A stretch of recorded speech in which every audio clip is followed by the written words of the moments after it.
Le Seigneur soit avec vous. Et avec votre esprit. Évangile de Jésus-Christ selon saint Luc. Gloire à toi, Seigneur. Un jour, des gens rapportèrent à Jésus l'affaire des Galiléens que Pilate avait massacrés, mêlant leur sang à celui des sacrifices qu'ils offraient. Jésus leur répondit: Pensez-vous que ces Galiléens étaient de plus grands pécheurs que tous les autres Galiléens pour avoir subi un tel sort? Eh bien, je vous dis, pas du tout. Mais si vous ne vous convertissez pas, vous périrez tout de même. Et ces 18 personnes tuées par la chute de la tour de Siloé, pensez-vous qu'elles étaient plus coupables que tous les autres habitants de Jérusalem? Eh bien, je vous dis, pas du tout. Mais si vous ne vous convertissez pas, vous périrez tous de même. Jésus disait encore cette parabole.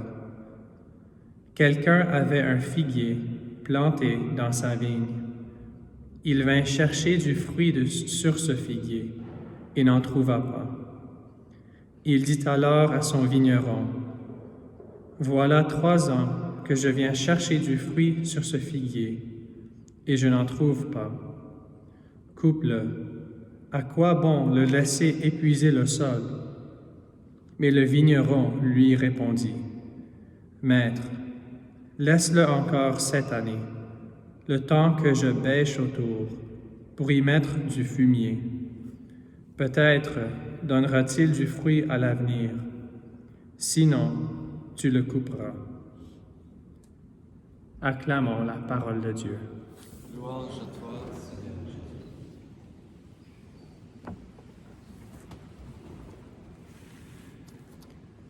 Mes frères et sœurs, cette parabole qu'on vient d'entendre est très riche en symbolisme. Vous avez probablement deviné quelques-unes d'entre elles, que le propriétaire, c'est Dieu le Père. Le vigneron, c'est Jésus. Nous sommes le figuier. Et le fruit qu'il cherche, dans le contexte, on vient juste d'entendre, juste avant la parabole, c'est la conversion. Le fruit qu'il veut d'entre nous, c'est la conversion. Mais il y a encore beaucoup d'autres choses de symbolisme dans cette parabole. Je ne sais pas si vous êtes aperçus. Alors, d'abord, puisqu'il ne trouve pas, ça fait 3 ans qu'il vient chercher ce fruit. Jésus a passé 3 ans dans sa vie publique. Alors, ça représente tout le temps qu'il est avec nous. La plupart d'entre nous, c'est toute notre vie qu'on est chrétien. Il vient toute notre vie chercher ce fruit de conversion. Mais nous, c'est difficile à se convertir. Hein? On garde toujours ça du Seigneur. Alors, ces 3 ans, c'est le temps qu'il a passé avec nous dans notre vie. Il y a aussi, le vigneron dit, je vais bêcher autour, je vais creuser autour. Ça signifie le détachement. Les fois dans notre vie où on a une coupure avec peut-être le confort, on perd une amitié, on perd quelqu'un de très cher dans notre famille, on se sent seul, on doit déménager. C'est un isolement, quelque chose où on n'est pas confortable. Le Seigneur dit que lui, il permet ceci, ou même il cause ceci pour notre conversion. La deuxième chose, c'est le fumier. C'est quelque chose de pas très agréable. Hein? L'odeur, c'est pas bon. Si tu dois le toucher, c'est dégueulasse. Mais qu'est-ce que ça signifie? La souffrance, une maladie.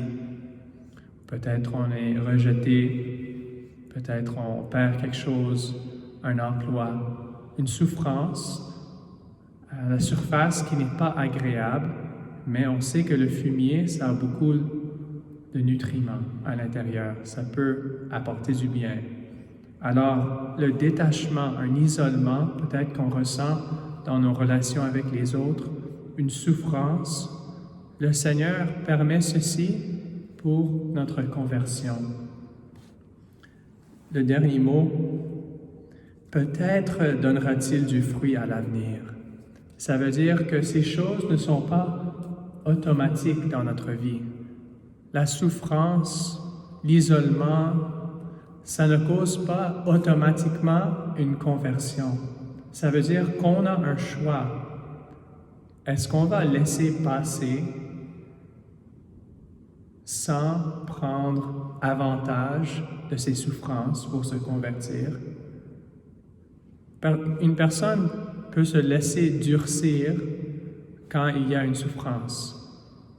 Mais ils peuvent aussi utiliser ce temps-là pour voir que le Seigneur nous appelle.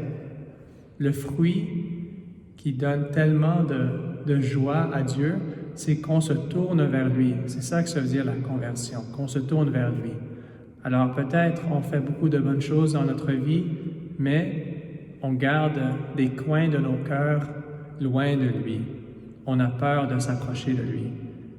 Le Seigneur veut seulement qu'on se tourne vers lui, qu'on se convertisse.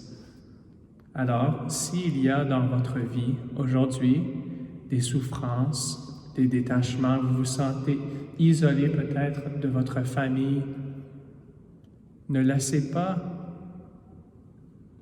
ce trésor gaspiller. Prenez avantage. Aujourd'hui, en ce samedi où on célèbre la Vierge Marie tous les samedis, on peut lui demander de nous donner un peu de courage, d'apporter à la Sainte Table, quand on va recevoir le Seigneur Jésus dans notre cœur, ces souffrances qu'on a aujourd'hui dans notre vie, des choses qu'on ne comprend pas, qu'on espère que peut-être pourraient disparaître de notre vie. On lui demande aujourd'hui de les convertir en une opportunité de voir le Seigneur qui nous appelle. Alors ne laissez pas ces trésors être gaspillés. On peut prier ensemble pour cette grâce spéciale. On vient vers toi, la Vierge Marie, notre Mère. On te demande aujourd'hui, en s'approchant tout près de Jésus dans l'Eucharistie, aide-nous, transforme ces souffrances, ces isolements. Aide-nous à nous convertir vers ton Fils, de nous retourner pour qu'on puisse donner du fruit qui va lui rendre heureux. S'il vous plaît, notre Mère, ne laisse pas aujourd'hui aucune de nos souffrances qu'il va arriver à nous d'être gaspillée. On a confiance en ton intercession pour nous. Amen.